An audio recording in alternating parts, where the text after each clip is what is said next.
খুশি, একটা খুশি দুনিয়ায় আর একটা খুশি মরণের পরে আখিরাতে। দুনিয়ার খুশি হলো ইফতারি করার সময়, আখিরাতের খুশি হবে মালিকের সাথে মোলাকাতের সময়। রোজাদারের জন্য দুই খুশি, ইফতারির সময় আর আল্লাহর সাথে মোলাকাতের সময় হাসরের ময়দানে। আল্লাহ রোজা ফরজ আমাদের উপরেই শুধু করেছেন তা না, আমাদের পূর্বে যারা ছিল, আদম নবী রোজা রেখেছেন, নূহ নবী রোজা রেখেছেন লাগাতার একদিন পরে একদিন, আইয়ুব নবী রোজা রেখেছেন, দাউদ নবী রোজা রেখেছেন, ইব্রাহিম নবী রোজা রেখেছেন, মূসা নবী রোজা রেখেছেন, ঈসা নবী রোজা রেখেছেন। সব আমার নবীর শুরুকালের রোজাও, ঘুমাইলেই রোজা শুরু, ঘুম হলেই রোজা শুরু। একজন দুর্বল নবীর আশেক, দিন মজুরের কাজ কইরা ক্লান্ত, আরবের রৌদ্র প্রখর, জমিন বালু পাথর, সন্ধ্যাবেলা ঘরে আসছে ইফতারি করবে, খেয়ে দে আরাম করে ঘুমাইয়া আবার রোজা শুরু করবে। এতটাই যে দুর্বল, ঘরের মধ্যে আইসা বান্দা কিছু খাইতে না খাবে, খাওয়ার চিন্তা করিয়া যখন আগাইল, হালকা ভাবে বালিশে মাথা লাগাইয়া খাওয়ার আগেই ঘুমায় গেছে, রোজা আর একটা শুরু হয়ে গেছে। এখন নবীর আশেক, মইরা যাবো রোজা ভাঙবো না, কি কিছু আশেক আছে না এরকম, যে অমুক পিসাবের কাছে আমি মুরিদ হইছি, জাহান্নামে গেলে যাবো, পিসাবরে ছাড়বো না, এরকম আশেক আছে না নাই? এদের বলে অন্ধ ভক্ত। ইসলামে অন্ধ ভক্ত হওয়া আল্লাহ এবং নবী ছাড়া আর কারো জন্য হারাম। পিসাবকে মানবেন কতক্ষণ? পীর, আল্লাহ এবং নবী মানবেন যতক্ষণ। বক্তাকে শ্রদ্ধা মোহাব্বত করবেন ততক্ষণ, বক্তা আল্লাহ এবং নবীর লাইনে থাকবেন যতক্ষণ। যদি বক্তা বলে নবী মানি, আবু বকরকে মানি না, ওমরকে মানি না, তাহলে ওই বক্তার কথাকেও মানার অধিকার নাই, হারাম। এখন দুর্বল হয়ে গেছে, রোজা তো আর একটা শুরু, খাইতেই পারে নাই, মইরা যাবো, রোজা ভাঙবো না। কিন্তু কাজ না করলে চুলায় আগুন জ্বলবে না, গেল আবার কাজে, কাজে বেহুশ হয়ে ফিরে গেছে। দুপুরের আগে আগে নবীরে কইছে, নবী আপনার আশেক বেহুশ। বিষয় কাম করতে করতে গতকালকে বাসায় আইসে, খাইবো না খাইয়া একটু হালকা বিশ্রামে যাই, ঘুমায় গেছে, রোজা আর একটা শুরু। এখন কি করার? নবী বলেন রোজা ভাঙ্গার কোনো অনুমতি নেই। কেউ কোন থানা? পুবাইলের মানুষ। রিক্সা চালাইলে রোজা ছাড়া যায় না? কি রড মিস্ত্রি হইলেই রোজা ছাড়া যায় না? ইসলাম নিয়ে চালাকি না? আপনি না কইলে কি হইব? আপনার সামনে তো আমগো মতো কিছু টুপিওয়ালারা ফতুয়া দিয়ে দিছে। কি নবী কয় রোজা ভাঙ্গার অনুমতি নেই। এরপরে হাদিসে কি আছে জানেন? কেউ যদি একটা রোজা ছেড়ে দেয়, আর এই একটা রোজার কাজা যদি মরণ পর্যন্ত রোজা রাখতে রাখতে মরে, এরপরও এই এক রোজা যে ছাড়লো এর বরকত আর পাবে না। রিক্সা চালাইলেই রোজা রাখা যাবে না, আমনেগো দোষ কি? ওই যে একটু আগে বললাম যে কাফের বেঈমানের থেকেও এখন ইসলামের জন্য ভয়ঙ্কর টুপিওয়ালা ভণ্ড।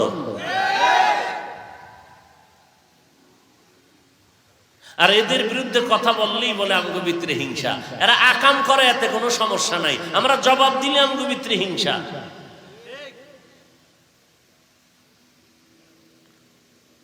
এরা কালেমার বিরুদ্ধে বললে কোনো সমস্যা নাই, আমরা জবাব দিলে বলে আমগো ভিতরে হিংসা। কি মাওলানা সাহেব বলে কালেমা লা ইলাহা ইল্লাল্লাহ মুহাম্মাদুর রাসূলুল্লাহ, এটা বন্ধ করো। কেন কয় কালেমা কুফরি?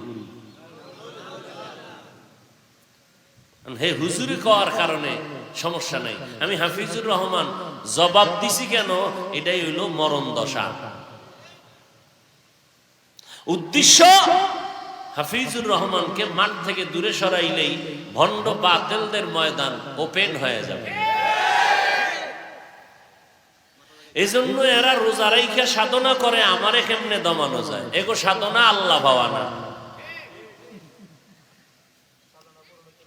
দেখছেন না ফেসবুক শরীফ যারা নিয়ে ঘুমান কি পরিমাণ মোহাব্বতের বয়ান করে আমারে, সাবান ছাড়া ধুইতেছে।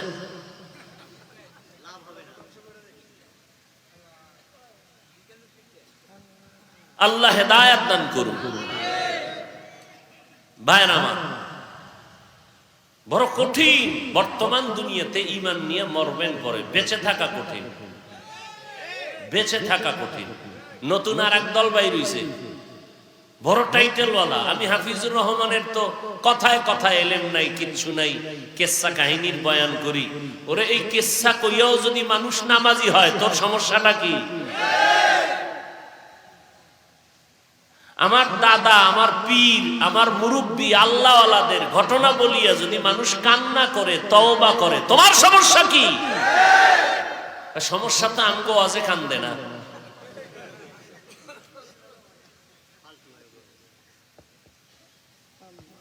আর আমরা তো গাঞ্জাখোরের কেচ্ছা কই না, কই? আমরা তো এমন আল্লাহওয়ালাদের কেচ্ছা কাহিনী বলি যাদের কেচ্ছা শুনলে মানুষের দিলটা নরম হয়। তুমগো দাদার কেচ্ছা কও, কারণ আমগো দাদার নাম লওয়াও তো শরম, কারণ আমগো দাদা ভণ্ড ছিল, নাম লইতেও পারে না, কারণ ওগো বাপ দাদারা কয়ে গেছে নবীজি ভুল করেছেন। এখন ওই দাদার কেচ্ছা কেউ শুনবে? যেই দাদা কইছে নবী ভুল করেছেন, এর কিচ্ছা তো কেউ শুনবে না।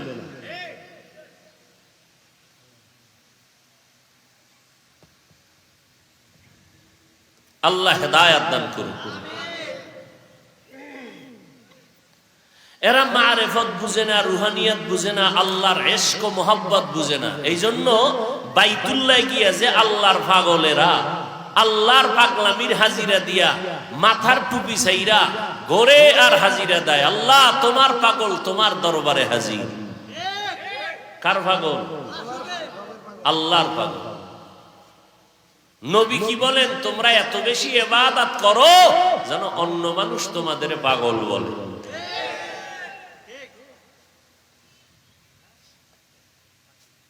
কেউ টাকার পাগল, কেউ দুনিয়ার পাগল, কেউ নারীর পাগল, কেউ গাড়ির পাগল, কেউ ক্ষমতার পাগল। আর একদল আছে যারা কার পাগল? আল্লাহর পাগল। হ্যাঁ, জবাব আমাদের হাতে সব রেডি। তো আমরা এগুলো বলতে গিয়া পাগলের প্রলাপ বকার জবাব আমরা দিতে চাই না, সময় নষ্ট করতে চাই না, কারণ আমাদের কাজ অনেক বেশি, আমাদের রাস্তা অনেক দূর। অতএব যত পারি সময়কে কাজে লাগাবো। ওয়াল আসর, আল্লাহ বলেন আসরের শপথ, মানি সময়ের শপথ। হিরো হয়ে যায় যে লাগাইবে সেই দামি। চাই দুনিয়ার লাইনে লাগাক, দুনিয়ার লাইনে দামি। আখেরাতের লাইনে সময় কাজে লাগাবে, আখেরাতের লাইনে দামি।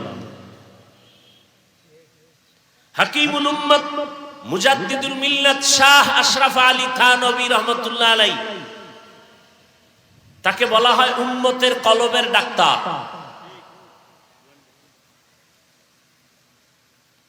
এই হাকিমুল উম্মত হাজারের উপরে কিতাব লিখেছেন। এগুলো কেমনে বুঝানো যায়? 3 দিনে কোরআন এক খতম করে, এক রাত্রে কোরআন এক খতম করে ফেলেছেন আল্লাহওয়ালারা। এইটা কাকে কেমনে বুঝানো যায়? 50-100 বছর আগে হাজী সাহেবরা মক্কায় যেত জাহাজে করে, কথা ঠিক নেই? মাসকে মাস সময় লেগে যেত। আর এখন হাজী সাহেবরা কত সময় যায়? কথা বলেন না কেন?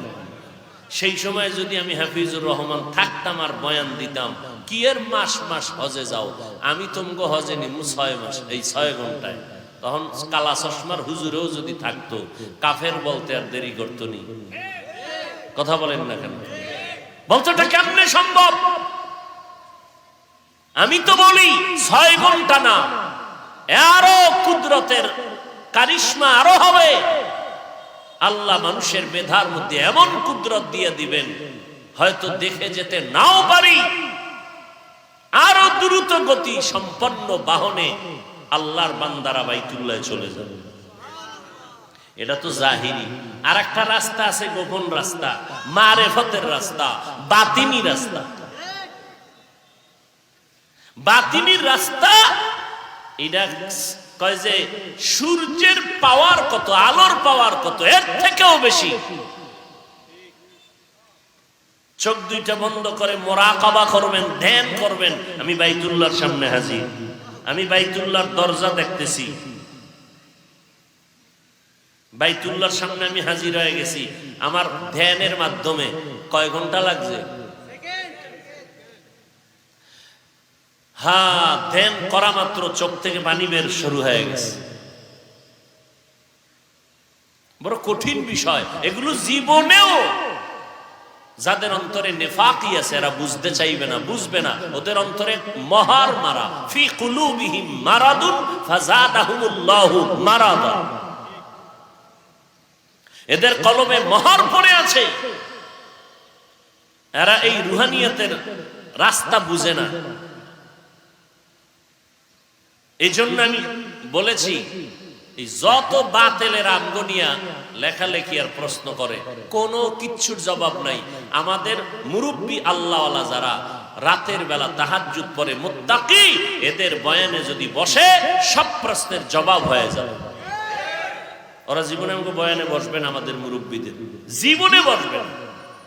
দুই একটা বয়ান যদি শুনবে এই নিয়তে কোন জায়গা থেকে একটা তিল বের করা যায়, তাল বানাবো। আলহামদুলিল্লাহি রাব্বিল আলামিন। সুবহানাকা লা ইলমা লানা ইল্লা মা আল্লামতানা ইন্নাকা আনতাল আলিমুল হাকীম। রব্বি ইশরাহ লি সাদরি ওয়া ইয়াসসিরনি আমরি ওয়াহলুল উকদাতাম মিন লিসানি ইয়াফকাহু কওলি। আল জামিয়াতুল আলিফা মকবুলি আহমদিয়া মাদ্রাসা কর্তৃক আয়োজিত রমজানুল মুবারকে আজ এই ওয়াজ মাহফিলে হাজারো মানুষের মধ্য থেকে বাছাই করে আমাদেরকে আসা বসার তৌফিক দান করেছেন। নিয়ামতের শুকর আদায়ার্থে সকলেই পড়ি আলহামদুলিল্লাহ।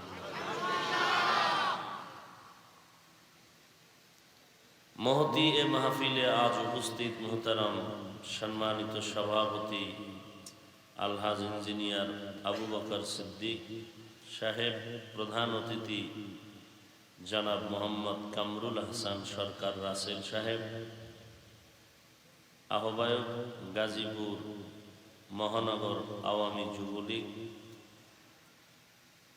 আরো অনেক অতিথিবৃন্দ, প্রধান মেহমান হিসেবে উপস্থিত থাকার কথা ছিল হযরতুল আল্লাম মুফতি ওমর ফারুক সন্দিপি দামাত বারাকাতুহুম,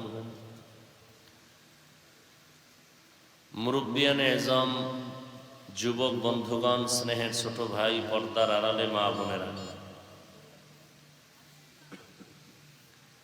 আল্লাহ পাক পবিত্র রমজানের মধ্যে আমাদেরকে সুস্থ রেখেছেন, রোজা রাখার তৌফিক দিয়েছেন।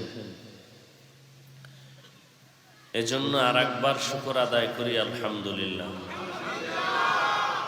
কর্মব্যস্ত সবাই যার যার স্থানে, এরপরেও যে দিনের পথে একটু সময় ব্যয় করতে পেরেছি, আপনারাও পেরেছেন, তা আল্লাহ পাকের বড় দয়া। ওলামায়ে কেরাম আলোচনা করেছেন, মুফতি রিদওয়ান রফিকি দামাত বারাকাতুহুম, মাওলানা আবু হানিফ শিকদার সাহেব, আমি সংক্ষেপে দু চারটা কথা বলে দোয়া নিয়ে চলে যাব। সংক্ষেপ আলোচনার জন্য একটি পরিচিত সূরা আল আসরে সূরা তেলাওয়াত করেছি। নবীজির হাদিস থেকে এক টুকরা হাদিস পড়েছি। আল্লাহ বলেন, সময়ের আসরের শপথ, নিশ্চয়ই সমস্ত মানুষগুলো জাহান্নামে যাবে, কোনো সন্দেহ নাই। পৃথিবীর সব মানুষ জাহান্নামী, প্রত্যেকটা মানুষ। কিন্তু 4 গুণ যারা অর্জন করবে এরা ব্যতীত, ঈমান, নেক আমল, ঈমান আমলের দাওয়াত, অন্যকে দেওয়া, ঈমান আমলের বিরুদ্ধাচরণকারীদেরকে বাধা প্রদানে সবর এখতিয়ার করা। নবীজি বলেন, আল্লাহ পাক বনি আদমের প্রত্যেক নেক আমলের সওয়াব 10 থেকে 700 গুণ দিতে থাকেন। নবী বলেন, আল্লাহ আমাকে বলতেছেন যে রোজা ছাড়া। কেন? আল্লাহ বলেন, রোজা এটা আমার, আর এর পুরস্কার আমি কারো হাতে দিব না, আমি রোজাদারকে আমি নিজেই কুদরতের হাতে ডাইরেক্ট পুরস্কার দেব। রোজা সব ধর্মের মধ্যে আছে। হিন্দুরাও রোজা রাখে, খ্রিস্টানেরাও রাখে, ইহুদিরাও রাখে। পৃথিবীর সব ধর্মের মানুষের মধ্যে রোজা। আমরা বলি রোজা, তারা ভিন্ন শব্দে বলে সাধনা, না খাওয়ার সাধনা। কে কত বেশি না খাইয়া থাকতে পারে? না খাইয়া থাকতে থাকতে যদি কারো মরণ হয়, বিনা হিসাবে সে জান্নাত পাবে, এরকমও ধর্মের অন্ধবিশ্বাস অনেকের আছে। আর আমাদের এটা না খাওয়ার সাধনা না। আমাদের রোজা হলো গুনাহ থেকে বাঁচার সাধনা। আমাদের রোজা হলো গরিবের সহযোগিতা করার সাধনা। আমাদের রোজা হলো আল্লাহর মোহাব্বত তৈরি করার সাধনা। আমাদের রোজা হলো যৌবনকে কন্ট্রোল করার সাধনা। আমাদের রোজা হলো রাগ কন্ট্রোল করার সাধনা। আমাদের রোজার মাধ্যমে জান্নাতকে পাওয়া, এটা আমাদের সাধনা। আমাদের রোজার দ্বারা সুন্নতের আমলের দিকে মজবুত হওয়ার সাধনা। এই 1 মাসের সাধনায় চলবে আরো 11 মাস। এই সাধনাকে সামনে রেখেই আমি 11 মাসকে কন্ট্রোল করব। তাহলেই আমার রোজাটা সফল হবে। এবং এই রোজাদারকেই আল্লাহ বলছেন যে এর পুরস্কারটা আমি নিজের হাতে কুদরতের দ্বারা আমি ডাইরেক্ট আমার রোজাদারকে দিব।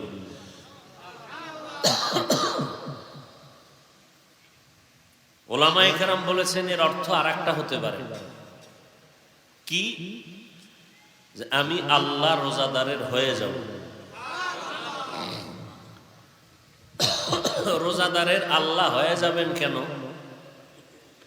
আল্লাহ যে আরো কারো হবেন এরকম আর কেউ নেই মানুষ ছাড়া। কারণ আল্লাহ হলেন খালেক, তিনি এক,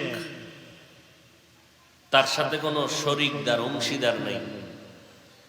এই এক আল্লাহ ছাড়া যা আছে সব মাখলুক বা মাখলুকত। সমস্ত মাখলুকতের মধ্যে মানুষ হলো শ্রেষ্ঠ। মানুষের মতো প্রিয়, মোহাব্বতের, ভালোবাসার আল্লাহর কাছে আর কোনো প্রাণী নেই। ফেরেশতারা অল টাইম আল্লাহর তসবিহ পড়ে, গুণগান গায়। গুনাহ করবে দূরের কথা, ফেরেশতারা গুনাহ কি জিনিস বুঝেও না, জানেও না, চিনেও না। জিনেরা অপরাধ চিনে এবং করে, আবার ভালো কাজও করে। কিন্তু আল্লাহ ফেরেশতাকে শ্রেষ্ঠ বলেন নেই। আল্লাহর কাছে জিন শ্রেষ্ঠ না, আল্লাহর কাছে একমাত্র মানুষ শ্রেষ্ঠ। আর এই মানুষের মধ্যে যারা ঈমানওয়ালা, আল্লাহকে মানে, তারা আরো শ্রেষ্ঠ।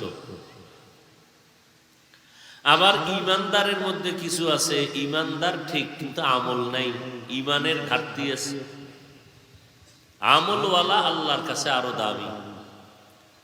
আমলওয়ালাদের মধ্যে কিছু ভেজাল আছে, যেমন কেউ নামাজ পড়ে মানুষকে দেখানোর জন্য, একা একা পড়লে সময় কম, মানুষের সামনে পড়লে সময় বেশি কাটায়। আবার কিছু কিছু লোক আছে শুধু জুমার নামাজটা পড়ে, নাইলে মানুষ খারাপ বলবে, কিন্তু পাঁচ ওয়াক্ত পড়ে না। তাহলে এই যে আমল করলো নামাজের, এটা মানুষকে দেখানোর জন্য, এই নামাজ পড়িয়াও লোকটা জাহান্নামে যাবে। কারণ যারা শুধু জুমা পড়ে, পাঁচ ওয়াক্ত পড়ে না, এরা নামাজ না পড়নেওয়ালাদের মতোই বেনামাজি। কিছু মানুষ কোরআন শরীফ পড়ে, মানুষ দেখলে সুর বাড়ায় দেয়। আবার কিছু মানুষ হজ করে মানুষকে দেখানোর জন্য, কি মানুষ আমাকে আলহাজ বলবে।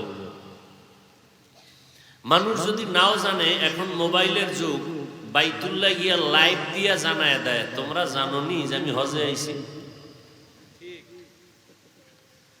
দাওয়াত টাওয়াত যদি দেন আর আলহাজ না লেখেন, তো টের পাইবেন তার হজের ধাক্কা কেমন। যে ভিআইপি প্যাকেজের হাজি আমি, আলহাজ লেখলি না কেন, তোর দাওয়াতে যাব না।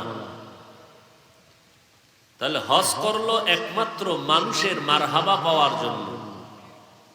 আব্দুল্লাহ ইবনে ওমর সাহাবী রাদিয়াল্লাহু আনহু বর্ণনা করেন, সহিহ হাদিস। এখন আবার সহিহ হাদিস না কইলে আহলে হাদিসরা মনে করে আমরা উল্টা পাল্টা বলি। নবীর কথা সব সহিহ, এটা পারলে ঘরে লিখে রাখবেন। নবীজির সব কথাই কি? নবীর কোনো হাদিস জয়ীফ নাই, নবীর কোনো হাদিস জাল নাই। যেটা জাল ওটা হাদিস না। নবীর সব কথা সহিহ, সব। নবীর কোনো কথা দুর্বল না। তাহলে আহলে হাদিস বাইরা যে খালি সহিহ আর জয়ীফ কইয়া জিকির করে, বিষয়টা কি? বিষয় হলো হাদিসটা বর্ণনা করনেওয়ালাদের মধ্যে কোন এক বর্ণনাকারীর যোগ্যতা দুর্বল। নবীর হাদিস দুর্বল, অতএব নবীর হাদিসকে জয়ীফ বলা যাবে না। নবীর সব কথা সবল, এবং আমার কাছে আকাশের থেকেও, জমিন ও আসমানের থেকেও নবীর প্রত্যেকটা কথা আমার কাছে দামি। নবীর হাদিস জয়ীফ কইয়া একটু দূরে সরে যাব, এটা ঈমান হারাইয়া যাওয়ার সম্ভাবনা। এই চালাকিতে পড়বেন না। নবীজি একজনে জিজ্ঞেন তো কোনো আহলে হাদিস বাইরে, যাচ্ছা তুমি যে হাদিসটা জয়ীফ বললা এবং হাদিসটাকে সহি বললা, কোন হাদিস সহি? নবী কোন হাদিসকে সহি বলেছেন? নবী বলছেন এরকম একটা হাদিস দেখাও। নবীর জীবনে কোন হাদিসকে বলেন না এটা সহি, এটা জয়ীফ। এই সহি আর জয়ীফের জিকির শুরু করছেন হাদিস বিশরদ যারা, মুহাদ্দিস এরা, নবীর ইন্তেকালের বহু বছর পরে।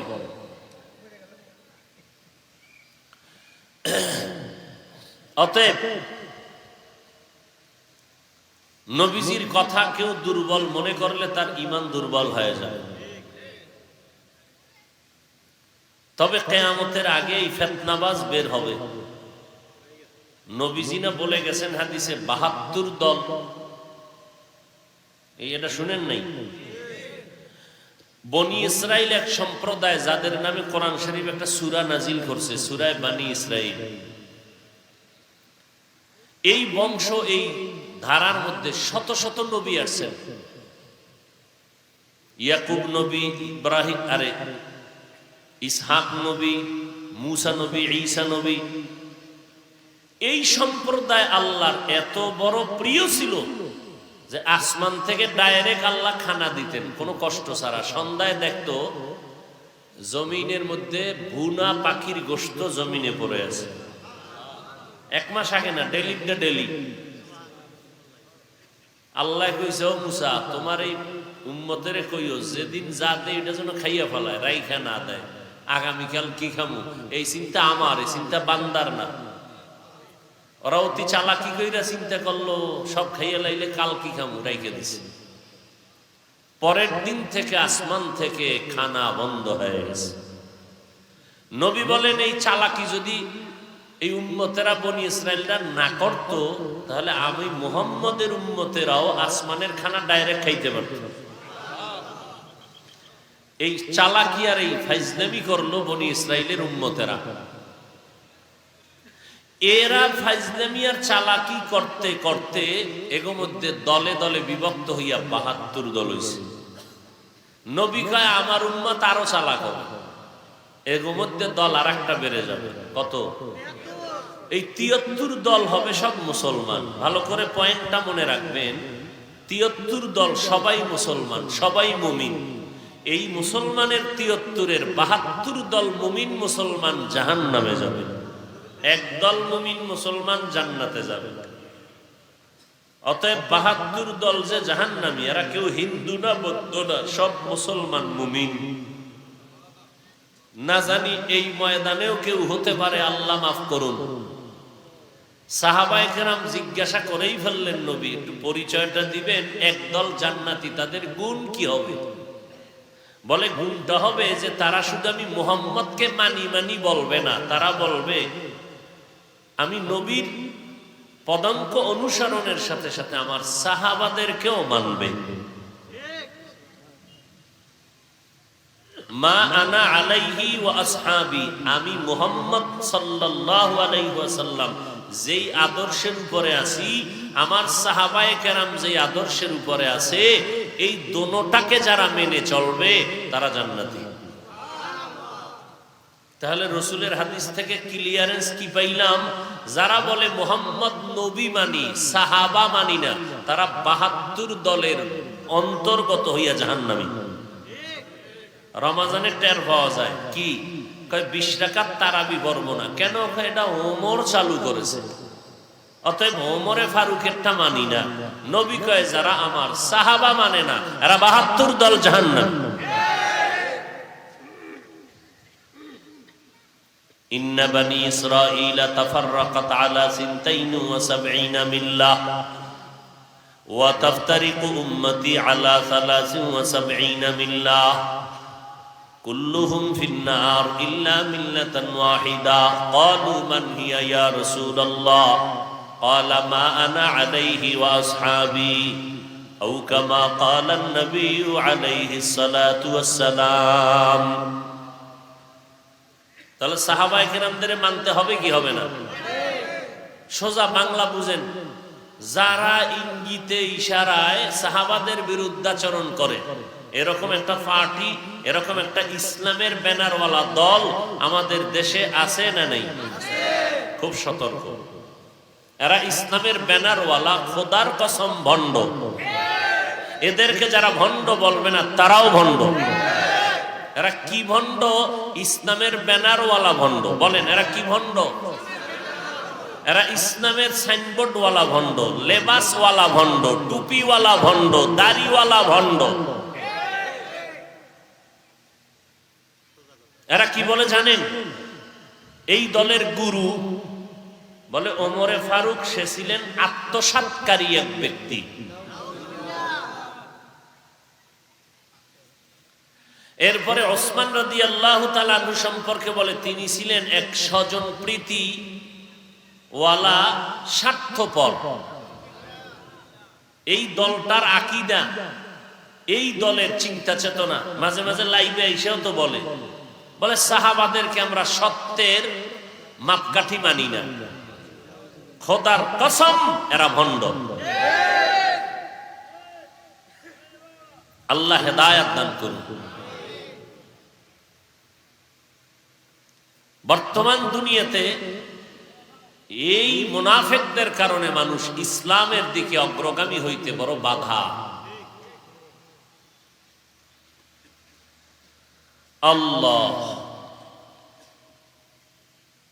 আল্লাহর রাসূল অন্য এক হাদিসে বলেন, আলাইকুম বিসুন্নতি ওয়া সুন্নাতিল খুলাফাইর রাশিদিনাল মাহদিয়্যিন। ও উম্মতেরা, তোমরা আমার সুন্নতকে আঁকড়াইয়া ধরো, আমার খুলাফায়ে রাশিদিনের সুন্নতের আঁকড়াইয়া ধরো।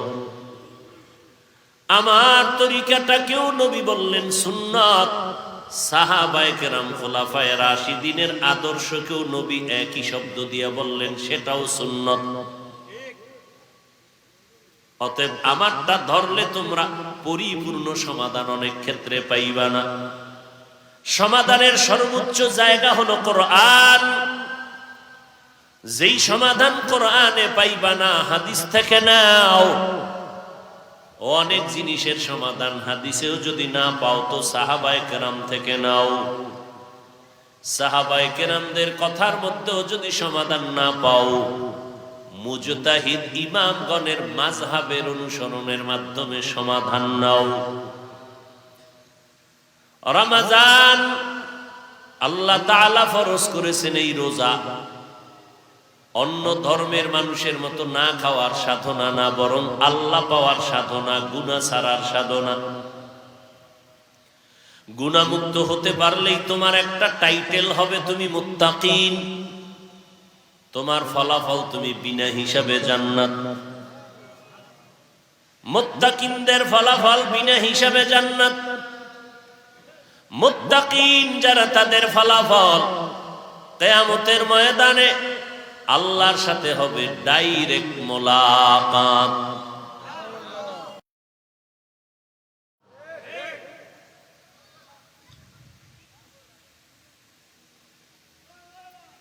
ওয়াল আসরি ইন্নাল ইনসানা লাফি খুসর। সব মানুষ জাহান্নামে যাবে যদি সময়কে কাজে না লাগায়। ওয়াল আসর, সময়ের শপথ, সময়টারে কাজে লাগাও। যদি লাগাইতে পারো তুমি দুনিয়ায় দামি। যেমন 11 মাস ব্যবসায়ী ব্যবসা করে, এই পরিমাণ লাভবান হতে পারে না শুধু রমজানে যেই পরিমাণ লাভবান হয়। বিষয়টা কি? আল্লাহ আলাদা দিছে না নিজেও চেষ্টা করছে?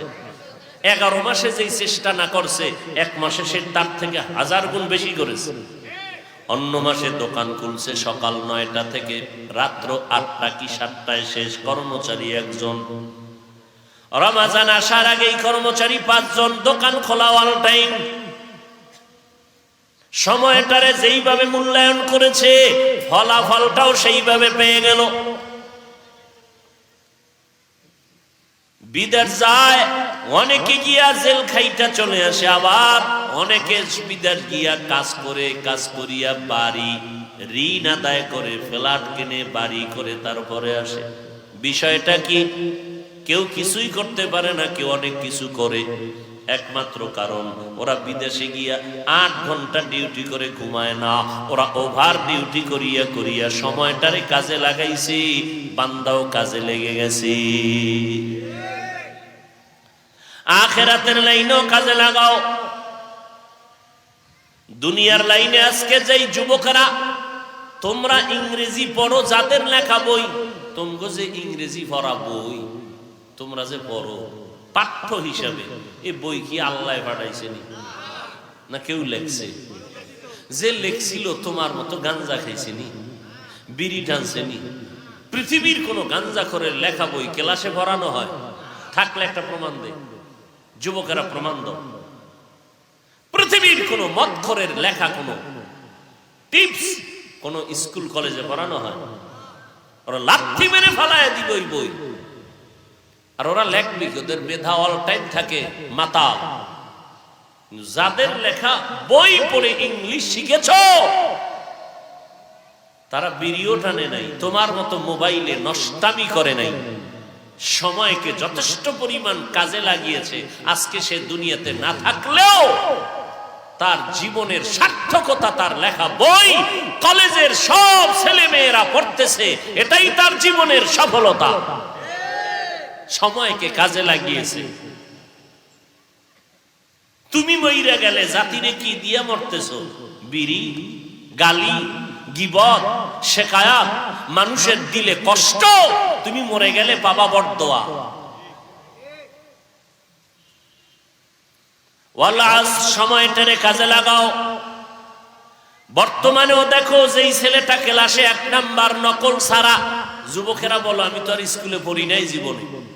যেই ছেলেটা লেখাপড়া করে 1 নাম্বার হয়েছে, লেখাপড়ার পরীক্ষা দিয়ে বলো নকল ছাড়া 1 নাম্বার হওয়ার সুযোগ স্কুল কলেজে আসেনি নাকি নকল করা লাগবেই? সরকারি আইন এটা না? কথা সরকারি আইন। নকল ছাড়া কেউ 1 হতে পারে না পরীক্ষা দিয়া? কি সিস্টেম নাই? ওই ছেলেটাকে একটু খেয়াল করো তো, তোমার রোল কত? কয় আমার রোল হলো 14। 1 নাম্বারের একটু হিসাব করো, ও যে 1 গেল কেমনে? খোঁজ নিয়ে দেখবা তুমি সময়টারে যেই পরিমাণ নষ্ট করেছো ওই ছেলে ওই পরিমাণ নষ্ট করে নাই। আরো খবর নিয়ে দেখবা তুমি আড্ডায় যাও, তুমি নেশা পান করো, ওই ছেলেটা করে না। না করার পেছনে বড় এক কারণ হলো ওর মা ভালো বাবা ভালো। তোমার মা বাবা ভালো হলেও ঝামেলা কিছু হতেই পারে, কারণ তোমার হক ঠিক মতো আদায় করে নাই। বাবা একটা ছোট্ট বাচ্চা নিয়ে বাজারে গেল, বাচ্চাটা নিয়ে ফলের দোকানে ঢুকলো, ফল কিনতেছে। বাচ্চা একটা তরকারি বা ফলের দোকান থেকে একটা ছোট্ট ফল ধইরেই কামড় দিছে, মুখে নিয়ে নিছে। বাবার ইজ্জত বাড়ছে না? হ্যাঁ, বাবাই বলে ফল নিব না, ছেলের আগে সাইজ করে পরে আমু। ছেলের নিয়ে বাসায় রওনা। এই ম্যাডাম, আমার ইজ্জতকে জবাই করেছে তোর সন্তান। অবশ্যই এই বাচ্চা মানুষ তো অন্যের ফল হাত দিতে পারে না। হয়তো আমি জীবনে আকাম করছি না, হয় তুই করছো। আল্লাহর কসম, আমি জীবনে কোনোদিন কারো জিনিস না বলিয়া ধরি নাই, এই আকাম আমি করি নাই, তুই করছো নি বল। ম্যাডাম বলেন আমি করি নাই, বলে অবশ্যই হয়তো আমি না হয় তুই, নাইলে ছেলে আকাম করতে পারে না। দীর্ঘ সময় গবেষণা করে করে ম্যাডাম কয়, হ্যাঁ আমি জীবনে বাচ্চাটারে গর্বে নিয়া আমার বাড়ির পাশে একটা গাছ ছিল, গাছের ফল আমি ধরে কামড় দিছি। আকাম তো হেনতে শুরু হয়েছে। হ্যাঁ, গাছ ভালো তো ফল ভালো হবে, মা বাপ ভালো হবে তো সন্তান ভালো হবে। এজন্যই তো সন্তানের জন্য নবী আইন করলেন, ও মা বাবারা 7 বছর যখন হবে সন্তানের নামাজের মুসাল্লায় দাঁড় করো। আর দুনিয়াতে যখন আসবে ডান কানে আজান দাও, বাম কানে কামতের আওয়াজ দাও। এখন হসপিটালে দৌড়ায়, বাচ্চা প্রসবের জন্য সিজার করায়, কিন্তু আজানে কামত দেওয়ার কোনো চিন্তাও হসপিটাল ওয়ালাদেরও নাই, আব্বা আম্মারও খবর নাই। কোন হসপিটালে গেছিলেন? ইসলামিয়া হসপিটাল। হেন আজানে কামত দিছেনি? না। কথা কি এর ইসলাম? নামের ইসলাম। কথা বুঝেননি কিছু? ভালো করে বুঝেন, এটি ঔষধ দিচ্ছি, ঔষধ, অ্যান্টিবায়োটিক। তোমরা যতদিন হিংসা করবা করবা, আমাদের কাজ ময়দানে চলতেই থাকবে ইনশাআল্লাহ। নবী বলেন ডান কানে আজান, বাম কানে কামাত। এরপরে 7 দিনের দিন চুল ফালাও, সুন্দর একটা নাম রাখবা। সুন্দর নাম হৃদয়। কি সুন্দর নাম রাখবা? সবুজ। সুন্দর নাম হাসি খুশি বৃষ্টি। হ্যাঁ, সন্তানের নাম নদী, সাগর, তুফান, কি আকাশ, বাতাস, মরণ, জীবন। মরণটা রাখাও তো দরকার, জীবন যখন রাখছে আছে। ভাইরা আমার, বড় আফসোস, আমাকে ইসলামী নামে টান করছে, এই জন্য বেঈমানগো শিখানো নামগুলো আমরা রাখতেছি। অথচ রসুলের সহি হাদিস, কিয়ামতের দিন কোন আমল যদি না পায়, আল্লাহ বলবে আমার তো মন চায় না যে আমার বান্দাকে জাহান্নামে দিই। এই ফেরেশতা, দেখো তো নামটা আমার কোন নবীর সাথে, আমার কোন ইসলামের সাথে মিলানো আছে?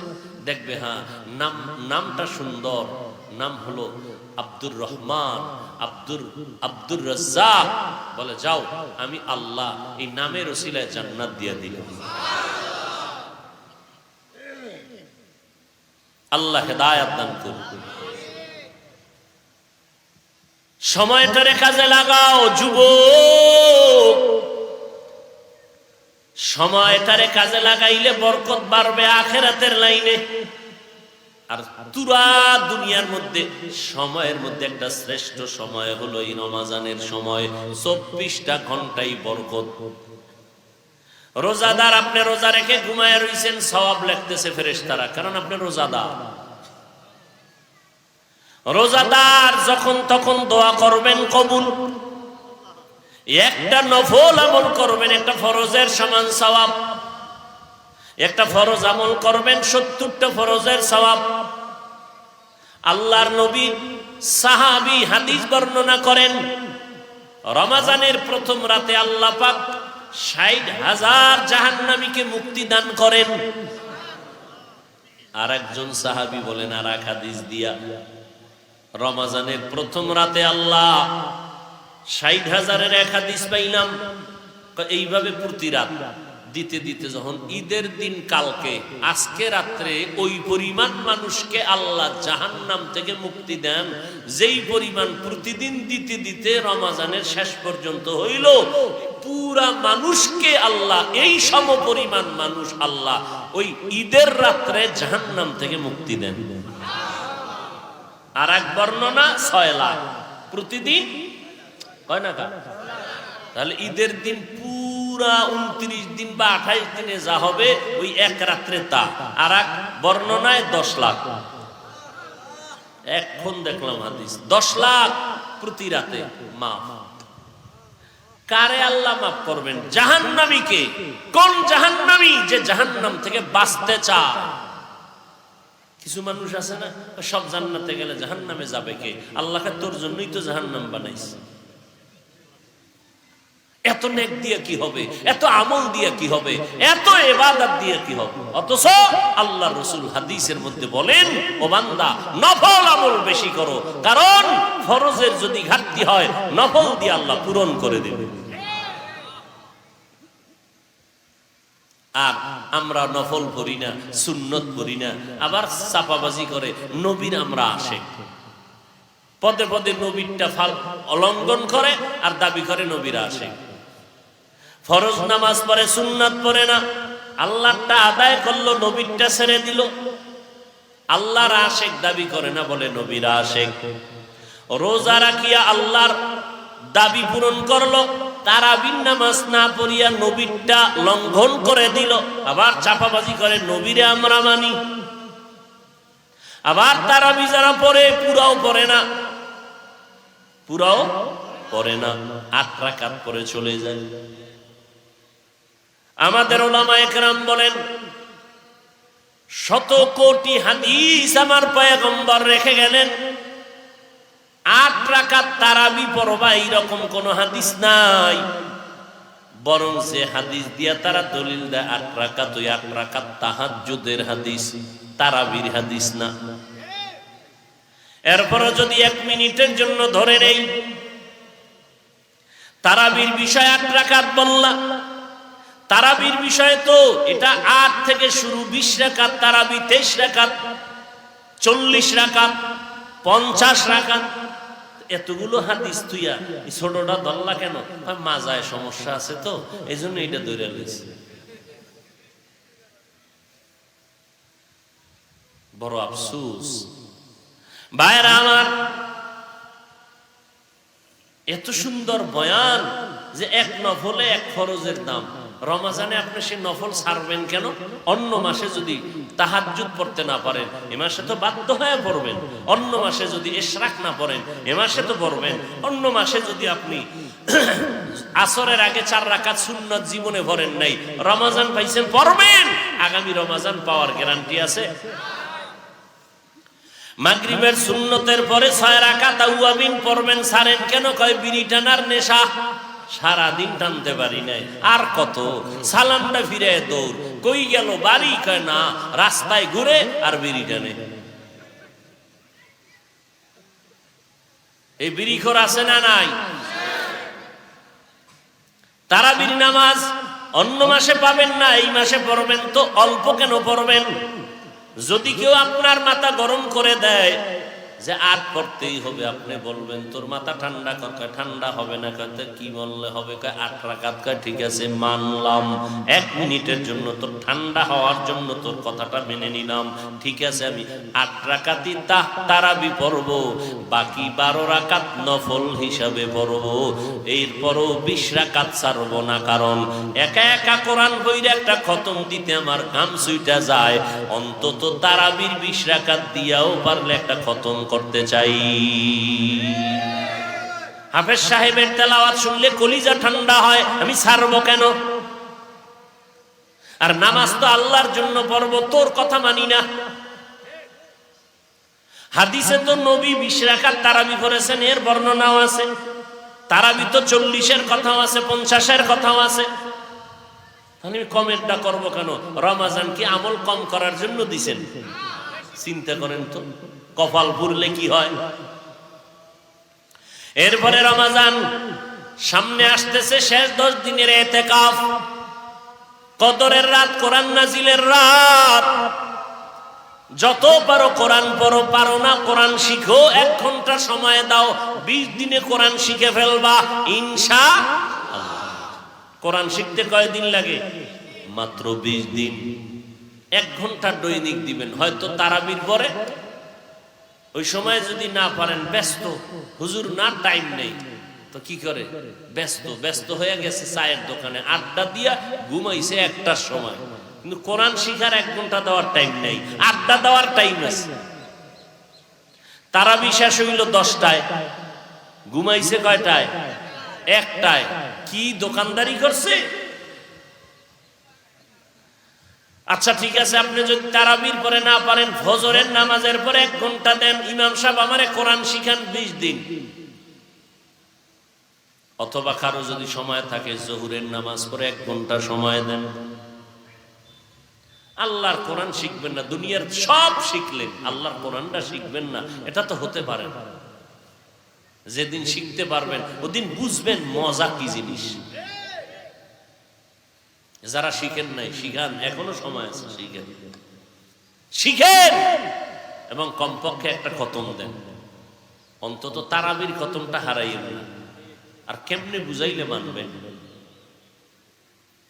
তারাবির নামাজে কোরআন খতমটা ছাড়িয়েন না। 1 দিনের তারাবি 1 রাকাত ছুটে গেলে কিন্তু খতম পুরাটার সওয়াব পাইবেন না, খবরদার। আল্লাহর মোহাব্বত নিয়ে পড়েন।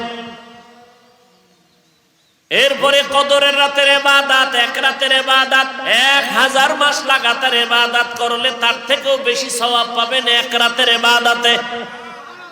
কোন রাতে? কদরের রাত। কদরের রাত কবে? নবী কয় নির্দিষ্ট নাই, শেষ 10 দিনের বেজর রাত। এই জন্য তোমরা ইতিকাফে বাও, বেজর রাতের ইবাদত চালাও, দেখবা কোনো না কোনো 1 রাত কদর হয়ে যাবে। কপাল পুড়ছে, ইতিকাফে মানুষ নেই। ইতিকাফে মসজিদে কে ইতিকাফে বসবে? সব ব্যস্ত। এবার কয় দেখ ডেট ফেল, কোনো দাড়ি মুরব্বি পাওনি, যদি ঘরে বয়ে সময় কাটায়, একটা বোঝা ঘরের মধ্যে কাবজাব করে, এটারে আলগি দিয়া ধইরা মসজিদে এনে হয় রাখে। বুড়া খাই আমার এখন টাইনে নাচ কেন? তুই ঘরে হইয়া হুদা ঝামেলা করে লাভ আছে? মসজিদে মরলে তোর কপাল ভালো, ওখানে গিয়ে ঘুমা, ওখানে মর। এমন বুড়ারে আইনা বসাইছে, কয় যে আমার বাইরে থাকলে দুটো চা খাইতে পারি, একটু হাঁটতে পারি, 10টা টাকা পকেটে। আচ্ছা তোরে 2000 টাকা দিলে হবে নি? হবে। আচ্ছা তাই ঠিক আছে, গেলাম। এই বুড়া জীবনে আলহামদুলিল্লাহ ভারে না, আউযুবিল্লাহ ভারে না, এর নিয়ে কোনায় বয়সে কি করব? এবার কথা একটা মোবাইল দিয়ে হুদা সময় কাটাই লাভ আছে, একটা মোবাইল চালাই, হারাটা রাত মোবাইল নিয়ে, সারা দিন মোবাইল নিয়ে কি কোরআন পড়বে? ইতিকাফে বসার মানে কি? পুরা এলাকার জন্য দোয়া করবে, ওই 10 দিনে কমপক্ষে 5 খতম কোরআন পড়বে, সারা রাত তাহাজ্জুদ পড়বে। কই ইতিকাফে মানুষ নেই। ইতিকাফে তো বসবে ওই ব্যক্তি যে কোরআন শরীফ পড়তে পারে, ওই ব্যক্তি যে রাত জাগিয়া তাহাজ্জুদ পড়তে পারে, ওই ব্যক্তি যে কমপক্ষে 5টা খতম দিতে পারবে। ইবাদতের স্পিরিট আছে ভেতরে, ওই ব্যক্তি সারা রাত নফল নামাজ পড়বে, সুন্নত ছাড়বে না, তারাবি ছাড়বে না, ইশরাক বাদ দিবে না, আউয়াবিন বাদ দিবে না, চাশতের নামাজ বাদ দিবে না।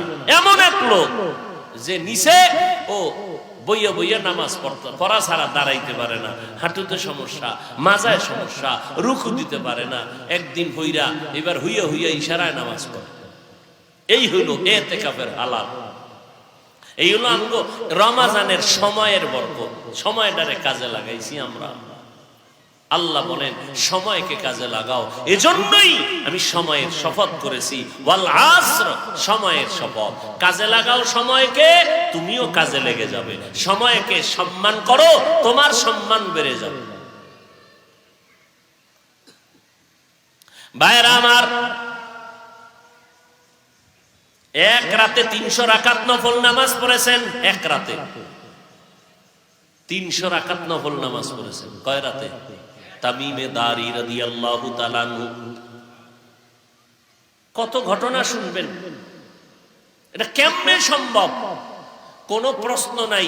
আপনি পারেন, সম্ভব সম্ভব কইয়া হুদা সময় নষ্ট করবেন না। আপনি যা পারেন তাই বলেন। আপনি আরেকজনের চিন্তা করে লাভ আছে? আপনি চিন্তা করবেন ওই জন্য যে ও যদি পারে, আমি না পারলেও চেষ্টা করি। আপনি চেষ্টা নাই, হুদা বয়া বয়া এটা কেমনে পারছে, এটা ঠিক, এটা হইতে পারে না, এই হইতে পারে না কইয়া নিজে মোটেই ভরেন। ওই এক সোরার ঘরের সোরা আজান শুনছে, মসজিদে যায় না। কেউ কয় নামাজ কি পড়বো, আমার মাথা গরম অল টাইম। কি বিষয়? কবরে আমি একা একা কিভাবে থাকবো, আমার এই টেনশনে আমার ঘুম হারাম। কি এর নামাজ? আমার মাথা গরম হয়ে গেছে।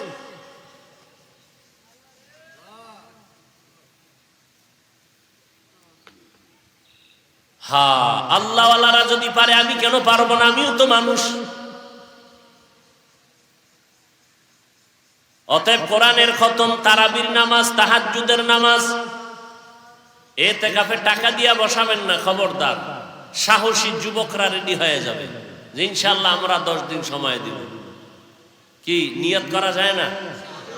শয়তান এমন ভাবে ভিতরে ঢুকছে, নিয়ত করলেও গুনাহ হবে। কেন? যদি কাজে না লাগাইতে পারি। কি পরিমাণ শয়তান গ্রাস করে ফেলেছে। অথচ নবী বলেন নেক কাজের নিয়ত করলেই সওয়াব শুরু। মুরব্বীরা যারা ইবাদত করতে পারেন, চেষ্টা করেন 10টা দিনের জন্য ইতিকাফে বসেন। আল্লাহর সাথে মহব্বত তৈরি করেন, আল্লাহর ইশক, প্রেম, ভালোবাসা অন্তরে জমা করেন। পারেন না বলে পিছে যাইয়েন না। আল্লাহকে বলেন, আল্লাহ তুমি মহব্বত বাড়ায় দাও ইবাদতের জন্য। আর নামাজ ছাড়বো না, তাহাজ্জুদ ছাড়বো না, ইশরাক ছাড়বো না, আউয়াবিন ছাড়বো না। আল্লাহ কবুল করেন। রমজানের ভেতরে গরিবের হক আদায় করেন, ধনীরা যাকাত আদায় করেন তাড়াতাড়ি। খবরদার এমন টাইমে দিয়েন না যে গরিবটারে কাজে লাগাইতে পারবে না। ওই দেওয়ার থেকে না দেওয়া ভালো। আর ওই থার্ড ক্লাসের যাকাতের কাপড় দিয়া বরদোয়া নিয়েন না, ওতে সওয়াব পাইবেন না, পাইবেন বরদোয়া। প্রত্যেকে কাপড় হাতে লয়ে খালি গালি দেয় যে দুনিয়াতে বহু ফকিন্নি দেখছি, এটার মতো দেয়নি। যে এইরকম থার্ড ক্লাসের কাপড় ওর মাইয়া ফলারে ভরাইবনি, ওর আত্মীয় স্বজনরে ভরাইবনি। ও এত টাকা আল্লাহ দিছে, আর 200 টাকা বাড়ায় একটা ভালো কাপড় কিনলে কি হইতো? ওর টাকার উপরে খোদার গজব। এত মানুষ মরে, ও কেন মরে না? আল্লাহ টাকা দিছে কি হইব, কিন্তু অন্তরটা ফকিন্নির চেয়েও খারাপ। দোয়া করতেছে যারা কাপড় পাইছে যাকাতে। কি দোয়া, টাটকা দোয়া, ইফতারির আগে এই দোয়াগুলো টের পাইছেন? দোয়া কবুলের সময় টাটকা দোয়া করতেছে। বাহাদুরি, টাকার বাহাদুরি। যাকাত দেওয়া বাহাদুরি নয়, কসম আল্লাহ, যাকাত দেওয়া বাহাদুরি না। যাকাত দেওয়া মানে গরিব আপনার কাছে 2.5 টাকা পাবে, পাওনা দেওয়া। বাহাদুরি করেন কেন? হ্যাঁ, আপনি যদি 2.5 টাকা ছাড়া আলাদা দেন, এটা আপনার বাহাদুরি। টাইম নেই। আম্মা জান আয়েশা যাকাত দিতেছেন রাদিয়াল্লাহু আনহা, নাম শুনেন নাই? 6 বছরে নবীর সাথে বিবাহ, 9 বছরে নবীর ঘরে আসছেন। আম্মাজান আয়েশার 18 বছর যখন বয়স নবী বিদায় নিয়ে গেলেন। বলেন তো নবীর ঘর করলেন কয়দিন? 9 বছর। আম্মাজান আয়েশা যাকাত দিতেছেন, তার খাদেমা যে আছেন তাকে বলছেন, এই অমুক ব্যক্তি অসুস্থ, বিছানায় শোয়া, গরিব, আমার টাকা তুমি তাকে দিয়ে আসো, যাকাত বলবা না। খুব খেয়াল করেন, দেওয়ার সময় যাকাত বলবা না, 1। 2 নম্বরে যাকাতের টাকা তার পার্শ্বে রাখবা, তার হাতে দিবা না। খুব খেয়াল করেন, সে যে বিছনায় আছে ওই বিছনায় রাখবা, তার হাতে। 3 নম্বর, এই বিনিময়ে কোনো দোয়া চাইবা না। দোয়া ঠিকই এই কাজ করে আইছে। এবার আম্মাজান এমন কেন করলেন? কয় যাকাতের কথা বলবা না, কারণ মন্তরে কষ্ট পাবে, এটা আল্লাহর পক্ষ থেকে ওর হক আমি আদায় করে দিলাম। দ্বিতীয়, সে আমার কাছে এটা পাবে, আমি দেনাদার, সে পাওনাদার। এই জন্য বলছি হাতে দিবা না, কারণ ও তো চায় না, ও তো আমার কাছে ঠেকা না। যে ঠেকা সে না হাতে পাবে চায়, ও তো ঠেকা না, ও তো আমার কাছে পাওনাদার। অতএব ও নিবে, হাত আমার হাত থাকে এরকম, এখান থেকে ও নিবে, কারণ ও পাওনাদার। ও এভাবে নিবে কেন? দ্বিতীয়, দোয়া চাইবা না কেন? কারণ এটা তার হক আদায় করেছি, এর বিনিময়ে কিসের দোয়া? আমি যদি আলাদা দিতাম তাই না আলাদা দোয়া, এটা তো তার অধিকার আদায় করলাম, এখানে কিসের দোয়া? আর দোকানওয়ালারা লেখছে যাকাতের কাপড় পাওয়া যায়, আইও এটা কোম্পানি বছরে একবার বানায়, আফ্রিকার জঙ্গল থেকে আসে, এটা আর 11 মাসে পাইবা না, দ্রুত নিয়ে যাও। পড়তে না পারলে মাছ ধরার জাল বানাও। আল্লাহ হেদায়াত দিন। আর কেমনে কইলে আমগো লজ্জা হবে আমার জানা নাই, তবে এই বয়ান কোন ইমাম সাহেব মসজিদে দিয়েন না, তো চাকরি শেষ। খবরদার ভাইরা আমার, রমজান রহমতের 10 দিন, কতটুকু রহমত পাইছেন নিজের একটু জিজ্ঞেস তো।